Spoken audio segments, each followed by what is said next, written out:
My best friend tried to convince my husband that the baby I was carrying wasn't his, but when my daughter was born looking exactly like him, her lies finally destroyed her. My name is Ashley Thomas, and this happened last year in Nashville. My husband Justin Thomas and I had been together almost 9 years, married for 5. We lived a pretty normal life. Justin worked as a sales representative, and I worked as a social media manager for a marketing company downtown. Our routine was simple. The one thing we had been talking about for years was having a baby. When I finally saw the positive pregnancy test, I sat on the bathroom floor for a full minute just staring at it. Not crying, not panicking. Just letting it sink in. Justin was the first person I told. I walked into the kitchen holding the test behind my back and said, "So, you might want to sit down." He looked confused. "Why?" Then I handed it to him. He stared at it, looked back at me, then read it again like the words might change. "You're serious?" he asked. I nodded. Justin actually laughed and hugged me so tightly I almost lost my balance. For the next few weeks, everything felt normal. Exciting, even. We started talking about baby names, rearranging the guest room, planning what the next year might look like. The second person I told was my best friend, Melissa Martinez. Melissa and I had known each other for over 10 years. We met during our early 20s through mutual friends and stayed close through job changes, breakups, and moves. She was the kind of friend who showed up to everything. Birthdays, bad days, random Tuesday nights when you needed someone to talk to. When I told her I was pregnant, she reacted exactly how you'd expect. She screamed. Then she hugged me so hard my ribs hurt. "Oh my God, Ashley," she said. "You're going to be a mom." At first, she was incredibly supportive. She brought over snacks when I was dealing with morning sickness. She sent me baby name lists in the middle of the night. Sometimes she'd text Justin directly asking how I was feeling. I thought it was sweet. Looking back now, that's when the boundaries probably should have been clearer. Around the 4th month of my pregnancy, something started to feel strange. It wasn't one big moment. It was small things. Comments. One night Melissa came over for dinner. Justin had just finished cooking and was setting the plates down. She watched him for a second and said, "Wow, you're really attentive." Justin laughed. "I cooked pasta." She shrugged. Not every husband steps up like that during pregnancy. It sounded like a compliment, so I ignored the weird tone. But the comments kept happening. Another time she joked, "Ashley, you better appreciate this man. Guys like Justin don't stay single long." Justin rolled his eyes and changed the subject. At the time I thought she was just being Melissa. She had always been a little dramatic. The moment that really stuck with me happened about a month later. Melissa came over for dinner again. We were halfway through eating when she asked Justin something completely out of nowhere. "Are you planning to do a DNA test?" Justin blinked at her. "For what?" "For the baby," she said casually. Justin laughed like he thought she was joking. "Why would we do that?" Melissa shrugged and took a sip of her drink. "I don't know. Some people do it just to be sure." The table went quiet for a second. I felt this weird tension settle in my chest, but I pushed it away. Justin shook his head and said, "Yeah, that's not really necessary." Melissa didn't push it further. She just changed the topic. But after that night, things shifted. Over the next few weeks, Melissa started texting Justin more often. At first it seemed harmless. She'd send him articles about pregnancy or ask how I was feeling if I hadn't answered my phone. But eventually Justin mentioned something that made me uncomfortable. We were sitting in the living room one night when he looked up from his phone and said, "Melissa asked me something weird today." "What?" I asked. He hesitated for a second. "She asked if I was nervous about becoming a dad when you can't ever be 100% sure." I stared at him. "What does that even mean?" Justin shrugged. "I think she was joking. But I didn't think it was funny." I said, "Did you say anything?" He shook his head. "I just told her I trust you." That should have been the end of it. But it wasn't. About 2 weeks later, I walked into the living room and saw Justin sitting on the couch staring at his phone. He looked tense. "What's wrong?" I asked. He sighed and set the phone down. "Melissa's been sending me some strange messages." My stomach dropped. "What kind of messages?" Justin leaned back and rubbed his forehead. "She keeps bringing up paternity tests. Saying stuff like, 'You'd be surprised how many guys raise kids that aren't theirs.'" For a moment, I didn't even know how to respond. Melissa had been my closest friend for more than a decade. And she was trying to convince my husband I cheated on him. Justin must have seen the look on my face because he immediately said, "I don't believe her. I just think it's weird she keeps saying it." But the damage was already done. Not between Justin and me. Between me and Melissa. That night, I barely slept. I kept replaying every conversation we'd had over the past few months. Every comment about Justin. Every time she showed up at our house when she knew he'd be home. Every time she messaged him instead of me. By morning, I realized something I didn't want to admit. Melissa wasn't joking. And whatever she was doing, it wasn't about protecting my husband. It was about something else entirely. So the next day, I decided to confront her. And that conversation ended a friendship that had lasted more than 10 years. The next day, I called Melissa Martinez and asked if we could meet. I didn't explain why. I just said I wanted to talk. We met at a small coffee shop not far from my office in Nashville. It was one of those places we'd been to dozens of times over the years. Normally, when we met there, we'd sit for hours, talking about work, relationships, random things. This time, I barely sat down before getting straight to the point. Why are you telling Justin the baby might not be his? Melissa blinked like she hadn't expected the question. What? You've been messaging him about paternity tests, I said. He showed me. She leaned back in her chair and let out a small sigh. Oh, that? The way she said it made my stomach twist. That? I repeated. Melissa shrugged. I was just asking questions. Why? She stirred her coffee slowly before answering. Ashley, you know men get taken advantage of all the time, right? I stared at her. What are you talking about? She didn't look embarrassed or defensive. If anything, she looked calm. Like she genuinely thought she was being reasonable. I'm just saying, she continued, a lot of guys raise kids that aren't theirs. Nobody warns them. The words hit me like a slap. Are you accusing me of cheating? Melissa lifted her hands slightly. I didn't say that. You're implying it. She shrugged again. I'm saying it's possible. For a second, I honestly thought she was joking. Melissa had known me for more than 10 years. She knew my relationship with Justin better than almost anyone. Melissa, I said slowly, you've known me since I was 22. I know. So why would you even suggest something like that? She took a sip of her drink before answering. Because someone has to look out for Justin. That sentence made the entire conversation stop. I leaned forward slightly. What does that mean? Melissa hesitated for a moment. Then she said something that changed the way I saw our entire friendship. It means someone should care about him. I felt something cold settle in my chest. You think I don't care about my own husband? That's not what I said. It's exactly what you said. She looked down at the table for a second, then back at me. I just think Justin deserves honesty. The implication hung in the air between us.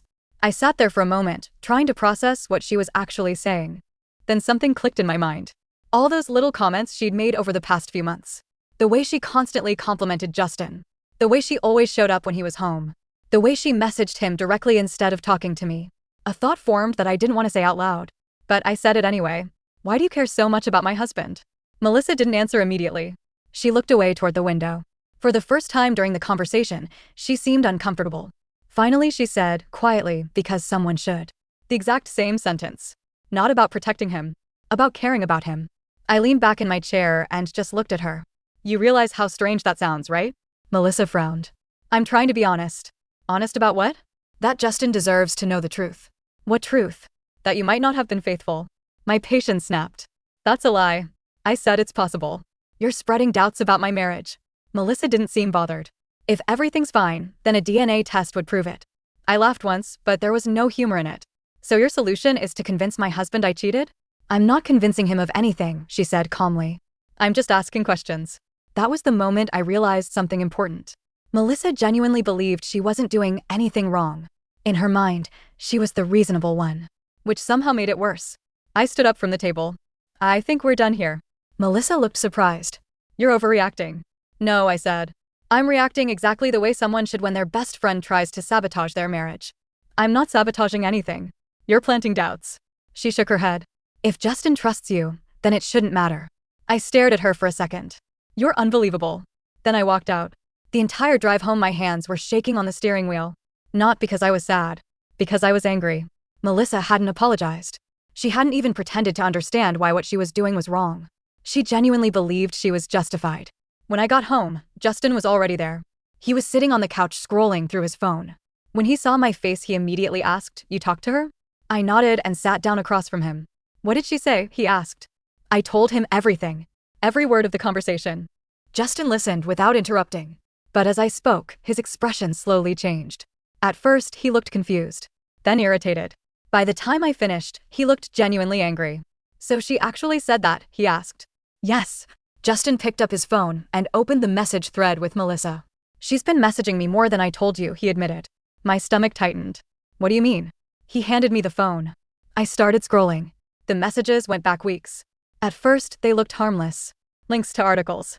Questions about how I was feeling. But as I kept reading, the tone changed. Melissa had written things like, "You know paternity tests are pretty common now."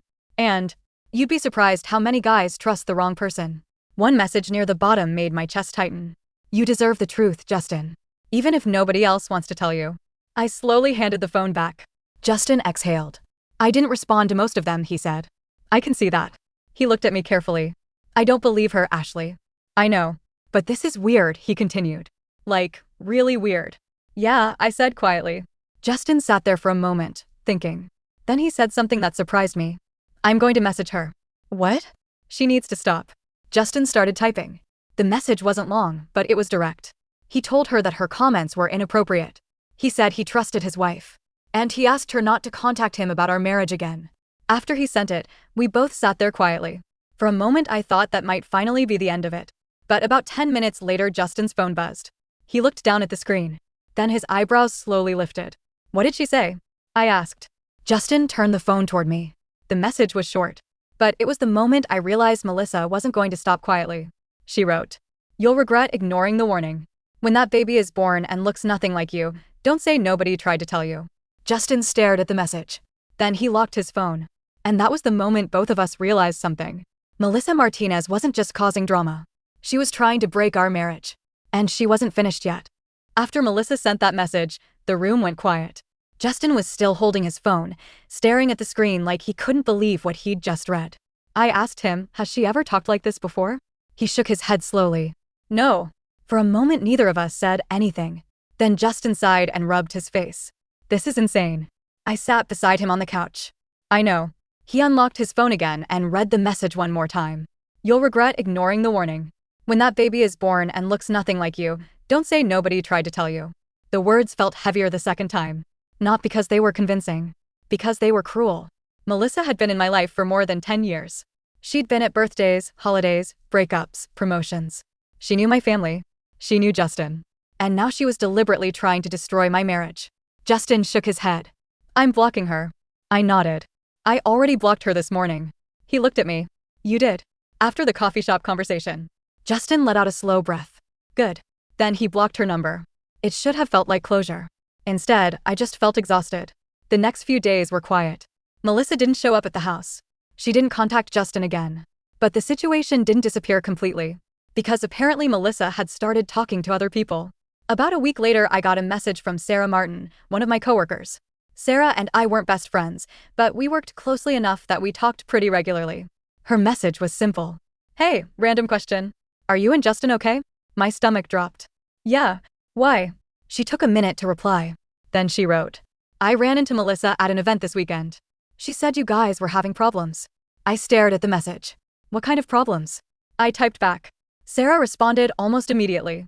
She said Justin was having doubts about the baby. For a second, I just sat there looking at my phone. Melissa wasn't just whispering to Justin anymore. She was spreading the story. I showed the message to Justin that night. He looked frustrated. She's trying to make it look like I'm questioning you. That's exactly what she's doing. Justin shook his head. I'm done with this. He grabbed his phone again and opened his contacts. What are you doing? I asked. I'm making it clear this stops. But instead of texting Melissa, he did something smarter. He sent a message in a small group chat we shared with a few mutual friends. Nothing dramatic. Just a short explanation. He wrote, Melissa has been spreading rumors that Ashley cheated and that our baby might not be mine. That isn't true. I trust my wife completely, and I'd appreciate it if people didn't entertain that nonsense. He sent the message and set his phone down. Within minutes, replies started coming in. Most of them were supportive. People saying they were sorry Melissa had caused problems. A couple friends even said Melissa had already mentioned something about the baby not being Justin's, which confirmed what we suspected. She had been telling people. Justin looked irritated. She's trying to make this look like a scandal. Why? I asked. I don't know. But deep down I had a feeling. Melissa wasn't doing this because she thought Justin needed protection. She was doing it because she wanted him to doubt me. And if Justin doubted me, maybe our marriage would fall apart. That night Justin said something that stuck with me. You know what the strangest part is? What? She never said any of this to you. I thought about that. He was right. Melissa had spent weeks talking to Justin, planting ideas, sending articles, making comments. But she never once accused me directly until I confronted her. She had been trying to work around me, which made the whole thing feel even more calculated. The next few months passed quietly. Melissa stayed out of our lives. Occasionally, I'd hear small things through mutual friends. Apparently, she told people we were in denial. She said Justin would eventually realize she was right. But none of it really mattered anymore. Because Justin never wavered. Not once. As my pregnancy continued, we focused on normal things.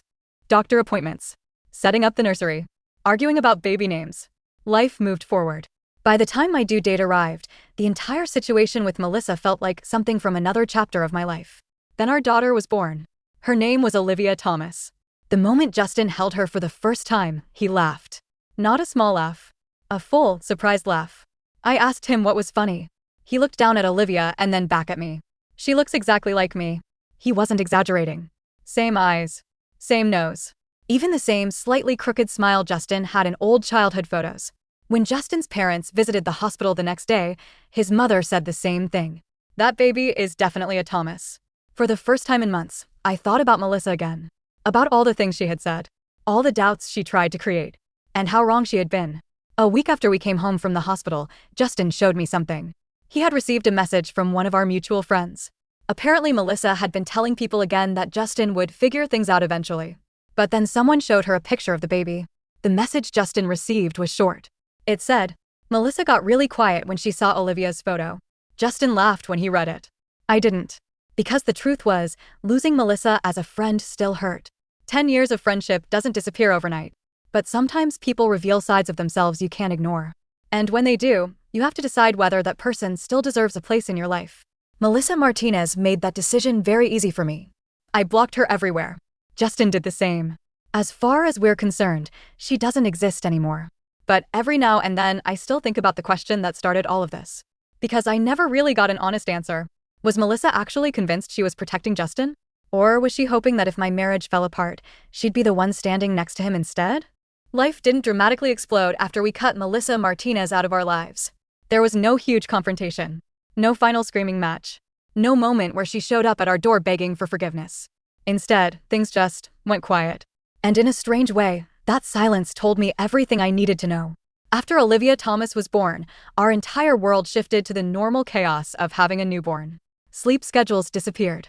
Our house filled with bottles, blankets, and the constant sound of a baby monitor.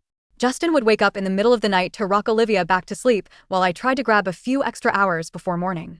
During those early weeks, there wasn't much room left in my head for old drama. But every once in a while, Melissa would cross my mind. Usually when something reminded me of her. A restaurant we used to go to. A song she loved. Or a photo from a vacation we took years ago. 10 years of friendship doesn't vanish just because one person crosses a line. The memories are still there. But the trust is gone. About a month after Olivia was born, I ran into Sarah Martin again during lunch. She hesitated before bringing up Melissa. "I don't want to start drama," she said carefully, but she's still telling people she was trying to help. I wasn't surprised. "What exactly is she saying now?" I asked. Sarah shrugged. Basically that she was warning Justin and nobody listened. I almost laughed. Because the thing Melissa didn't seem to understand was that Justin had listened.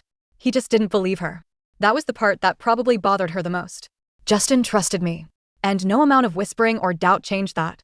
When I told Justin about the conversation later that night, he just shook his head. "She's going to keep telling that story forever," he said. "Probably. She needs to believe she was the hero." He wasn't wrong. For someone to spend months planting doubts in someone else's marriage, they have to convince themselves they're doing something noble. Otherwise, they'd have to admit what they were actually doing. Trying to break two people apart. A few weeks later, something happened that finally gave me a strange sense of closure. Justin and I were visiting his parents. His mother was holding Olivia and smiling down at her. "You know," she said, "I've been looking at Justin's baby photos." Justin groaned. "Oh no." She laughed and pulled out her phone. Then she showed me a picture. Justin as a newborn. Same eyes. Same nose. Even the same little crease in his cheek when he smiled. I looked down at Olivia sleeping in her arms. It was almost identical. His mother shook her head with a smile. "There's no question whose baby this is." Everyone laughed. But in the back of my mind, I thought about Melissa again. About that message she sent Justin. "You'll regret ignoring the warning." About the months she spent whispering doubts. About how confident she sounded when she told me someone needed to care about my husband. And I realized something that took me a long time to accept. Melissa didn't actually care about the truth. If she did, she would have talked to me directly. She would have asked questions instead of spreading rumors. She didn't want answers. She wanted doubt. Because doubt is powerful. If Justin had been a different kind of person, if he'd been insecure or easily influenced, things could have turned out very differently. A marriage doesn't collapse overnight. Sometimes it starts with a small question. A single seed of doubt. Melissa spent months trying to plant that seed. She just picked the wrong marriage. Justin never questioned me. Not once. Not privately. Not when we were alone. Not even when Melissa kept pushing. And that's the part of the story that matters the most to me. Not the drama. Not the rumors. Not the friendship that ended. The fact that when someone tried to drive a wedge between us, my husband closed the door instead. Sometimes people ask if I miss Melissa. The honest answer is complicated. I miss the person I thought she was. The friend who showed up when life was hard. The one who celebrated birthdays and sat on the couch watching terrible movies with me. But that version of Melissa doesn't exist anymore. Maybe it never did. Because the moment she decided to insert herself into my marriage, she showed me a side of herself I couldn't ignore. And once you see something like that, you can't pretend it didn't happen. Now when I look at Olivia, sleeping peacefully in her crib with the same crooked smile as Justin, I feel something very simple. Gratitude. Not just for my daughter. For the clarity the whole situation gave me. Because sometimes it takes someone trying to break your life apart for you to realize how strong it actually is. Melissa thought she was exposing some hidden truth. Instead, all she really exposed was herself. And every now and then I still wonder about that moment in the coffee shop, when I asked her why she cared so much about my husband. And she said, quietly, because someone should. Maybe she believed that. Or maybe she was hoping that if my marriage fell apart, Justin would eventually realize she was the one who had been there all along. Either way, she lost a friendship that lasted more than 10 years. And all she gained was a story she'll probably keep telling herself forever.